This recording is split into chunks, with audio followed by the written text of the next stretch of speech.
ఆ రోజు పని ప్రారంభించాం. ఏం చేశాము, ఆ రోజు కేసీఆర్ గారు మాకు ఇచ్చిన ఆదేశం మొత్తం ఏం డిజైన్ చేయమన్నారు. ముందు ఈ అన్ని పనులకి ఎన్ని డబ్బులు అవుతాయి అని అడిగితే 16,634 కోట్ల రూపాయల అంచనా వ్యయంతో ఆ రోజు ఒక కార్పొరేషన్ 2016-17 సంవత్సరంలో ఆనాటి కేసీఆర్ గారి ప్రభుత్వం ఏర్పాటు చేసింది. Musi river development corporation MRDCL అనే కంపెనీ ఏర్పాటు చేయడం జరిగింది. కానీ మళ్ళీ చెప్తా ఉన్నా, MRDCL 2016లో 17లో 10 ఏళ్ల కింద ఏర్పడ్డా ఒక్క ఇల్లు కూడా మేము కూలగొట్టలేదు. కూలగొట్టకుండా ఏం పనులు చేయాలో ముందు ఆ పనులు చేసుకుంటూ వచ్చినాం. ఏం పనులు అవి? ఇది మేము చేసిన పని.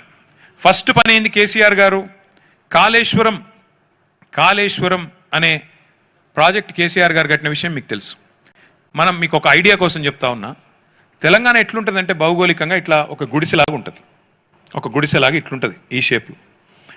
ఒక వరుస నుంచి ఇక్కడ నుంచి గోదావరి నది పారుతుంది, ఇక పక్క నుంచి మన కృష్ణా నది ఉంటుంది. హైదరాబాద్ అనేది ఇప్పుడు మనం ఎక్కడైతే హిమాయత్ సాగర్లో ఉన్నామో 535 మీటర్లు సముద్ర మట్టానికి 535 మీటర్ల మీద హైదరాబాద్ నగరం ఉంటుంది. మరి గోదావరి నది 80-100 మీటర్ల మీద పారుతుంటుంది. కృష్ణా నది 110-120 మీటర్ల మీద పారుతుంటుంది. అంటే నీళ్లు, కృష్ణా నీళ్లు తేవాలన్నా గోదావరి నీళ్లు తేవాలన్నా 400-500 మీటర్లు పైకి లిఫ్ట్ చేయాలి మనం. అది చేయాల్సిన పని. కేసీఆర్ గారు ఏం చేశారు? కాళేశ్వరం ప్రాజెక్టు ద్వారా ఒక రోజుకి 2 TMCల నీళ్లు, 2 TMCలు అంటే ఎంత? 2 హుసేన్ సాగర్లలో పట్టే అన్ని నీళ్లు ఒక రోజులోనే 80 మీటర్ల నుంచి 618 మీటర్ల దాకా తెచ్చిన ప్రాజెక్టే కాళేశ్వరం ప్రాజెక్టు. ఆ కాళేశ్వరం ప్రాజెక్టు ద్వారా కేసీఆర్ గారు చేసింది ఏంది? కొండపోచమ్మ సాగర్ అని ఇక్కడే మనకు దగ్గరలో, మీకు గజ్వేల్ దగ్గర ఉంటుంది, అక్కడికి నీళ్లు తీసుకొచ్చాం. అక్కడి నుంచి ఏం ఆలోచన చేసినామో మీకు చెప్పే ప్రయత్నం చేస్తా ఉన్నాం. 1100 కోట్లు ఆ గోదావరి నీళ్ళని తీసుకొచ్చి, ఆ కొండపోచమ్మ సాగర్ 618 మీటర్ల మీద ఉంటుంది, మనం ఉన్నది 535 మీటర్లు. కాబట్టి అక్కడి నుంచి అంటే నెత్తి మీద కుండ పెట్టినట్టే ఆ కుండ నొలకపోస్తే డైరెక్ట్గా గ్రావిటీ ద్వారానే నీళ్లు మీ హిమాయత్ సాగర్లోకి, మీ ఉస్మాన్ సాగర్లోకి రావాలి. అందుకే ప్రణాళిక రూపొందించి మే 2023లో 1100 కోట్ల రూపాయలతో ఈ పని చేయవచ్చు అని చెప్పి క్యాబినెట్లో ఆమోదం తెలిపాం. సవితా ఇంద్రారెడ్డి గారు, మేమందరం ఆ క్యాబినెట్లో ఉన్నాం. ఇది ఫస్ట్ పని చేశాం. రెండోది ఏం చేశాం? ఇందాక నేను చెప్పినట్టు హైదరాబాద్లో మన ప్రభుత్వం వచ్చే నాటికి కేవలం 660 మిలియన్ లీటర్లు మాత్రమే రోజు సివరేజ్ ట్రీట్మెంట్ ప్లాంట్ల ద్వారా శుద్ధీకరించేది, సివరేజ్ ట్రీట్మెంట్ ప్లాంట్ల ద్వారా ట్రీట్ చేసేది. కానీ హైదరాబాద్లో రోజుకు 2000 MLDల నీళ్లు, మురికి నీళ్లు ఉత్పత్తి అవుతా ఉన్నాయి. అంటే మూసీలోకి వచ్చే ప్రతి చుక్కను మంచిగా చేయాలంటే ఇంకొక 1300 MLDల కెపాసిటీతోని సివరేజ్ ట్రీట్మెంట్ ప్లాంట్లు పెట్టాలి. అందుకే 3,866 కోట్ల రూపాయలతోని 31 STPలు, 32 అది నిజానికి 32 STPల నిర్మాణానికి శ్రీకారం చుట్టింది కేసీఆర్ గారి ప్రభుత్వం. ఇవాళ అవన్నీ కూడా దాదాపు పూర్తవుతా ఉన్నాయి.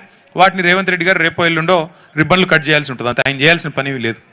తర్వాత మూడవది, వరద నీటి ముప్పు లేకుండా SNDP అని స్ట్రాటజిక్ నాలా డెవలప్మెంట్ ప్రోగ్రామ్ అని ప్రారంభించాం. దాదాపు 1000 కోట్ల రూపాయలతో 60 పనులు పూర్తి చేశాం. నాలుగో పని ఏం చేసినాము?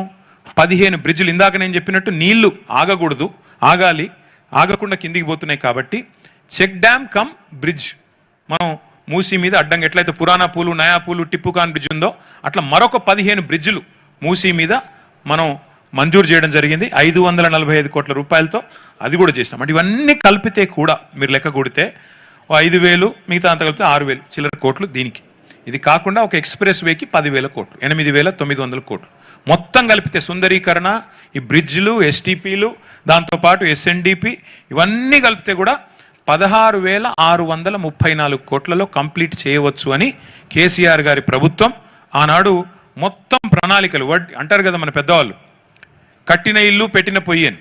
ఒకట్లా కట్టిన ఇల్లు పెట్టిన పొయ్యి తరికల వీళ్ళకి అప్పచెప్పి మేము దిగిపోయినాం. నీళ్లు తెచ్చినాం, గోదావరి నీళ్ళు ఇక్కడ దాకా, ఏది నెత్తి మీద కుండ పెట్టినట్టు కొండపోచమ్మ సాగర్ దగ్గర నీళ్లు తెచ్చినాం, మొత్తం డబల్ బెడ్రూమ్ ఇల్లు కట్టించినాం, STPలు కట్టినాం. ఇప్పుడు రేవంత్ రెడ్డి చేసుడల్లా రిబ్బన్లు కటింగ్ చేయాలి తప్ప ఆయన చేసేదేం లేదు, ఇల్లు కొట్టే అవసరం లేదు. కానీ ఆయన ఏం చేస్తున్నాడో చెప్తా. మేము తీసుకున్నది మానవీయమైన ఆలోచన, హ్యుమానిటేరియన్ అప్రోచ్లో కేసీఆర్ గారి ఆదేశం మేరకు మా ఆలోచన మూసీ మీద ఇది. మరి ఏం చేసినాం మేము? ఒక్కొక్కటి ఇది చూడండి, ఇవన్నీ స్టడీ చేసినాం. ఇక డిఫరెంట్ డిజైన్లు మేము ఇన్వైట్ చేసినాం. చేసి ఏ రకంగా చేయవచ్చు అంటే డిజైన్ కాంపిటీషన్ ద్వారా ఇన్వైట్ చేస్తే ప్రపంచ ప్రఖ్యాతి కలిగిన ఒక 10 డిజైన్ సంస్థలు వచ్చి డిజైన్లు కూడా ఫైనల్ చేసినాం. ఈయన కొత్తగా అది కూడా చేసి అక్కర్లేదు. వాటిని తీసుకొని ముంగట పెట్టి అధికారులకి అయ్యా చేయండి అంటే సరిపోద్ది. కొంపలు కూలగొట్టమని చెప్పాల్సిన అవసరం లేకుండా ఈ పని చేయవచ్చు. ఇవన్నీ కూడా ఆయనకు ఆల్రెడీ ఇచ్చినాం. గవర్నమెంట్లోనే ఉన్నాయి ఇవన్నీ.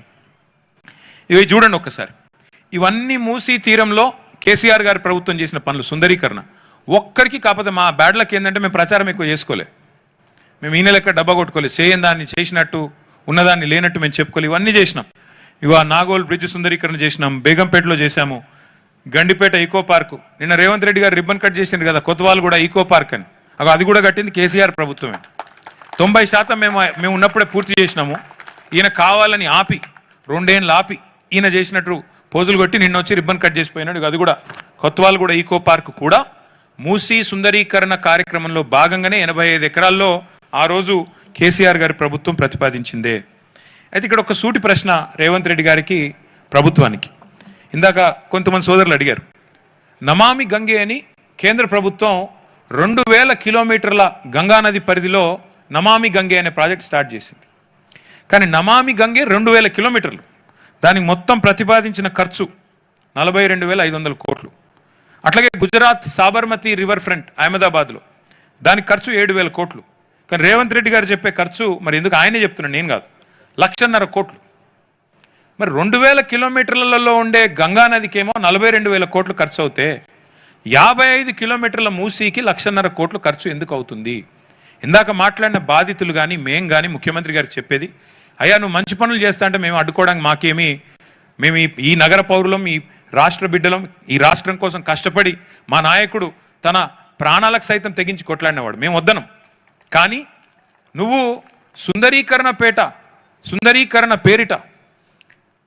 1000 కోట్లు దండుకుంటాను నా కుర్చీని కాపాడుకోవడానికి, ప్రజలని డబ్బులతో కొనేయడానికి అంటే మాత్రం ఖచ్చితంగా ప్రజా సొమ్మును మాత్రం దోచుకుంటానంటే మాత్రం అడ్డుకుంటాం, అందులో అనుమానం లేదు.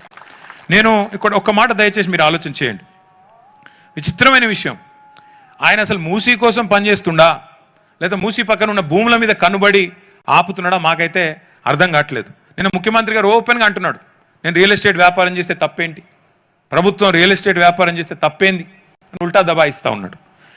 దేశవ్యాప్తంగా మేధావులు ఇవాళ అనుమానాలు వ్యక్తం చేస్తున్నారు. మేధా పాట్కర్ గారు ఆఖరికి విచిత్రమైన విషయం, ఏ గాంధీ గారి బొమ్మ పెడతానని ముఖ్యమంత్రి గారు అంటున్నారో ఆ గాంధీ గారి మునిమన్మడు తుషార్ గాంధీ చెప్తున్నాడు, అయ్యా మా తాతగారి పేరు మా ముత్తాత గారి పేరు నాశనం చేయకు నువ్వు, ఆయన పేరు మాట్లాడకు నువ్వు, దయచేసి ఆయన పేరు చెప్పి నువ్వు కొంపలు కొల్లేరు చేయకు, అనవసరంగా ఆయనకి చెడ్డ పేరు తెక్కు అని గాంధీ గారి మునిమన్మడు కూడా మొత్తుకుంటున్నాడు.